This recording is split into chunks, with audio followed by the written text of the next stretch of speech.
سورہ بقرہ آیت نمبر 277۔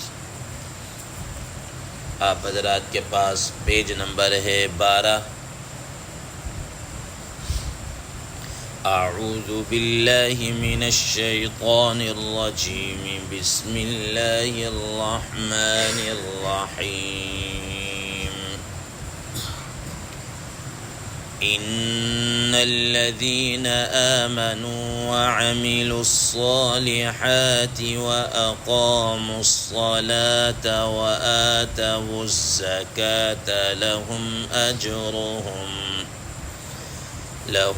أجرهم عند ربهم ولا خوف عليهم ولا هم يحزنون۔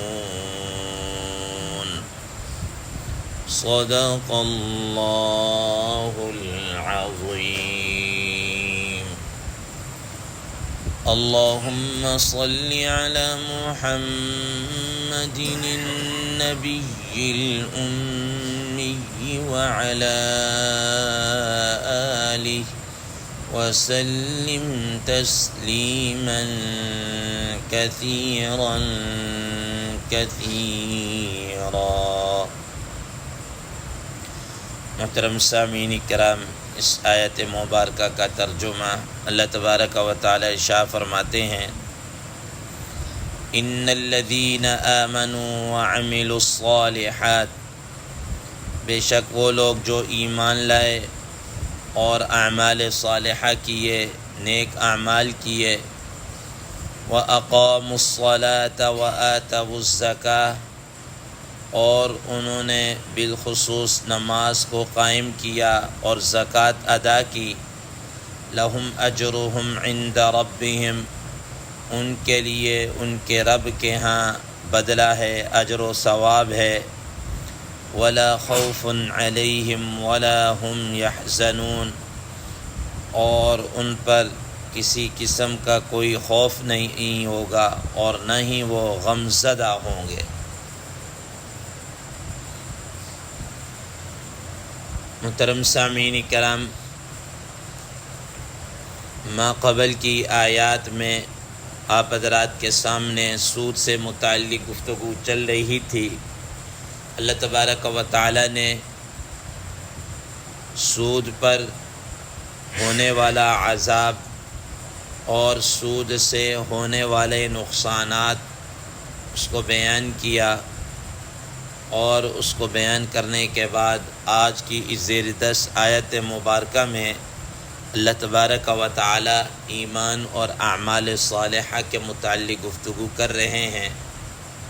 اللہ تبارک و تعالی کی عمومی طور پر یہ عادت رہی ہے کہ جہاں پر ترغیب کا پہلو ہوتا ہے وہاں پر ترہیب یعنی ڈرانے کا بھی پہلو ہوتا ہے، اور جہاں پر ترہیب یعنی ڈرانے کا پہلو ہو وہیں پر اللہ تبارک و تعالی ترغیب کو بھی لے کر آتے ہیں، تاکہ لوگوں کو موٹیویٹ کیا جائے، لوگوں کو بتایا جائے، ان کے اندر امید اور اس امید کی کرن کو یا امید کو اٹھایا جائے۔ تو آج کی اس زیر 10 آیت مبارکہ میں اسی طریقے سے ترہیب کے بعد ترغیب ہے کہ ایک طرف تو وہ لوگ ہیں جو سود کھا رہے ہیں، سودی کاروبار، سودی لین دین، ٹھیک ہے، یہ گناہوں کے کاموں کے اندر لگے ہوئے ہیں۔ اب اللہ تبارک و تعالی نے درمیان فرمایا کہ اس کے برعکس وہ لوگ ہیں کہ جو ایمان لے کر آئے، اعمال صالحہ کیے، ٹھیک ہے نا، اور اعمال صالحہ کے اندر بھی ظاہر ہے کسی گناہ کو چھوڑ دینا یہ بھی نیک عمل ہے، کسی گناہ کو چھوڑ دینا یہ بھی نیک عمل ہے۔ ایک آدمی زنا کو چھوڑ دیتا ہے یہ بھی نیک عمل کر رہا ہے، چوری کو چھوڑ دیتا ہے یہ بھی نیک عمل کر رہا ہے، جھوٹ بولنا چھوڑ دیتا ہے، اسی طرح ڈاکہ ڈالنا، سود خوری اس کو چھوڑ دیتا ہے تو وہ بھی کیا کر رہا ہے؟ نیک اعمال کر رہا ہے۔ تو ان کے لیے فرما رہے ہیں ان الذین آمنوا وعملوا الصالحات، کہ وہ لوگ جو ایمان لائے۔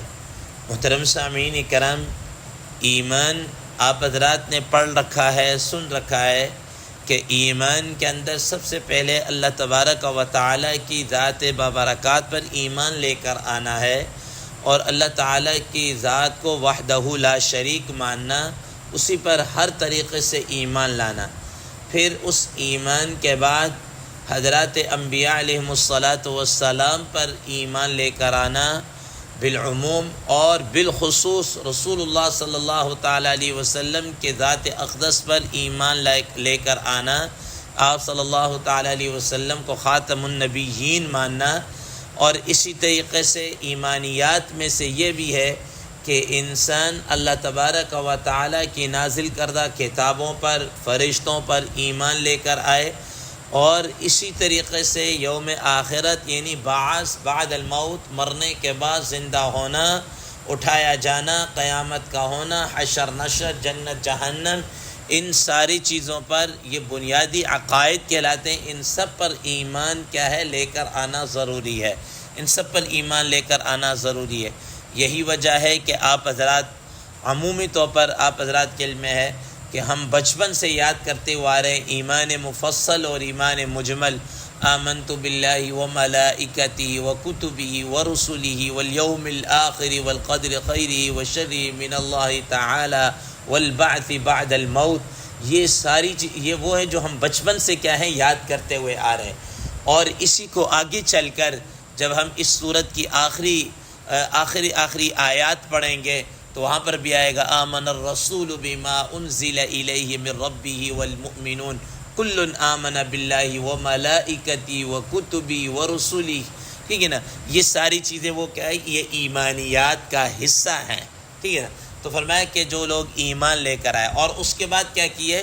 صرف ایمان ہی نہیں، ایمان لانے کے بعد اعمال صالحہ کیے، نیک اعمال کیے۔ جو بھی نیک عمل ہے اس کے اندر وہ بڑھ چڑھ کر حصہ لیتے ہیں، کسی نیک عمل کے اندر پیچھے نہیں رہتے۔ ایک ہوتا ہے نیک عمل کرنا اور ایک ہے گناہوں سے بچنا۔ اصل چیز یہ ہے کہ انسان گناہوں سے بچے، اپنے آپ کو گناہوں سے بچائے۔ آپ حضرات کو میں نے شاید پہلے ہی بتایا، اور یہ حدیث مبارکہ کا مفہوم بھی ہے، ٹھیک ہے؟ اور میرے شیخ بھی فرمایا کرتے تھے کہ وہ آدمی جو اپنے آپ کو گناہوں سے بچاتا ہے، اپنے آپ کو گناہوں سے بچاتا ہے، رکتا ہے، گناہوں سے بچتا ہے، وہ 24 گھنٹے کا ذاکر ہے۔ وہ 24 گھنٹے کا ذاکر، یعنی وہ 24 گھنٹے اللہ کا ذکر کیا ہے کر رہا ہے، گناہوں سے بچنے والا 24 گھنٹے اللہ کا ذکر کرنے والا ہے۔ تو اعمال صالحہ کرنا، ٹھیک، نیک اعمال کرنا۔ پھر ان نیک اعمال میں سے اللہ تعالیٰ نے خصوصیت کے ساتھ فرمایا وَأَقَامُوا الصَّلَاةَ وَآتَوُا الزَّكَاةَ، نماز کو قائم کرنا۔ آپ حضرات کے علم میں ہے رسول اللہ صلی اللہ تعالیٰ علیہ وسلم نے فرمایا کہ جو عبادات ہے وہ نماز ہے، العباد۔ اور آپ صلی اللہ تعالیٰ علیہ وسلم نے کیا ارشاد فرمایا کہ جس آدمی کے آخرت میں نماز کا معاملہ درست نکل آئے نا، تو اس کے سارے معاملات کیا ہیں؟ درست نکل آئیں گے، ساری چیزیں اس کی برکت سے درست نکل آئیں گی۔ اور اگر نماز کے اندر کوئی کمی کوتاہی نکل آئی تو یاد رکھیے گا باقی اعمال کے اندر بھی اس کی نحوست کی وجہ سے کیا ہے؟ کمی کوتاہی آ جائے گی۔ اسی وجہ سے قرآن مجید کے اندر جا بجا نماز پڑھنے کا ذکر نہیں ہے کہ نماز پڑھتے ہیں، بلکہ نماز قائم کرنا۔ نماز قائم کیا کرنا؟ اس کا مطلب کیا ہے؟ پابندی کے ساتھ ادا کرنا۔ یہ نہیں ہے کہ جب دل چاہا پڑھ لیا، جمعہ پڑھ لیا، عید کی پڑھ لی، یا جناب اللہ بیچ میں کبھی غمی خوشی آ گئی تو چلو یار یہ بھی پڑھ رہے تو میں بھی پڑھ لوں۔ یہ نہیں ہے۔ جو پابندی کے ساتھ نماز کی تمام تر شرائط اور ان چیزوں کی رعایت رکھتے ہوئے اقام الصلاۃ، نماز کو کیا کرتے ہیں؟ قائم کرتے ہیں، ٹھیک ہے نا؟ وآتوا الزکاۃ، اور زکوٰۃ کو ادا کرتے ہیں۔ ایک ہے بدنی عبادت، بدنی عبادتوں میں سے سب سے افضل ترین عبادت نماز ہے، اور دوسرے نمبر پر ہے مالی عبادت۔ مالی عبادتوں میں سب سے افضل ترین عبادت کیا ہے؟ زکوٰۃ ہے۔ تو دونوں افضل ترین عبادتوں کا ذکر کر دیا۔ وَأَقَامُوا الصَّلَاةَ، نماز کو قائم کرتے ہیں، وَآتَوُا الزَّكَاةَ، اور کیا کرتے ہیں؟ زکوٰۃ کو ادا کرتے ہیں۔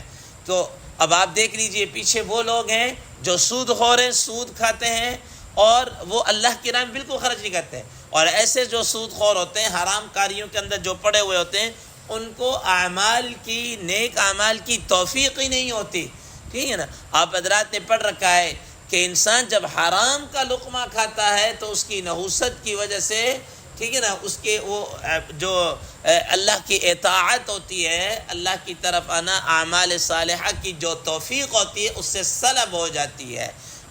حرام لقمہ کھانی کیا ہے؟ یہ نحوست ہے، ٹھیک ہے نا۔ اور پھر جو سود خور ہوتا ہے، ظاہر ہے جہاں اس نے اعمال صالحہ کہاں کرنے، نیک اعمال کہاں کرنے، پھر اسی طریقے سے اس سود خور کا تو مطمع نظر یہی ہوتا ہے زیادہ سے زیادہ پیسہ اکٹھا کرنا، مال اکٹھا کرنا۔ وہ اللہ کی راہ میں کہاں سے خرچ کرے گا؟ وہ کہاں سے زکوٰۃ دے گا؟ کہاں انفاق فی سبیل اللہ کرے گا؟ کہاں دوسروں پر رحم کھاتے ہوئے وہ اپنا مال، اپنی تجوری کا منہ کھولے گا؟ ایسا ہوتا ہی نہیں ہے، ٹھیک ہے نا۔ اس کو تو اپنی ہی پڑی ہوتی ہے، اپنی فکر ہوتی۔ تو اللہ تبارک و تعالیٰ وَأَقَامُوا الصَّلَاةَ وَآتَوُا الزَّكَاةَ، جو نماز کو قائم کرتے ہیں اور زکوٰۃ ادا کرتے ہیں، فرمایا لَهُمْ أَجْرُهُمْ عِنْدَ رَبِّهِمْ، اللہ تعالیٰ کے ہاں، ان کے رب کے ہاں ان کے لیے کیا ہے؟ اجر ہے، اور ایسا اجر ہوگا لا خوف علیہم ولا هم يحزنون، نہ کسی قسم کا خوف ہوگا، نہ وہ غم زدہ ہوں گے۔ دنیا کے اندر بھی کسی قسم کا خوف نہیں ہے، آخرت کے اندر بھی کسی قسم کا کوئی خوف نہیں ہے کہ آگے چل کر کیا بنے گا، کیا ہوگا، کیا پیش ہوگا، اور نہ ہی وہ غم زدہ ہوں گے کہ انہوں نے اعمال ایسے سر انجام دیے ہوں گے کہ ان کو کسی قسم کا غم نہیں ہوگا، کوئی ٹینشن نہیں ہوگی کہ جناب کہ میں نے تو یہ کیا نہیں اور میرا کیا بنے گا، انجام کیا ہوگا، یہ ساری چیز۔ لا خوف علیہم ولا هم یحزنون، نہ ان پر کسی قسم کا خوف ہوگا، نہ ہی ان پر کسی قسم کا کیا ہوگا؟ غم ہوگا۔ آگے مزید اللہ تبارک و تعالیٰ پھر آگے آنے والی آیات کے اندر اسی سود کے متعلق دوبارہ کیا کر رہے ہیں؟ ذکر کر رہے ہیں۔ اللہ تبارک و تعالیٰ سے دعا ہے اللہ تبارک و تعالیٰ ہمیں ان اعمال صالحہ کرنے کی توفیق عطا فرمائے۔ وآخر دعوانا ان الحمد للہ رب العالمین۔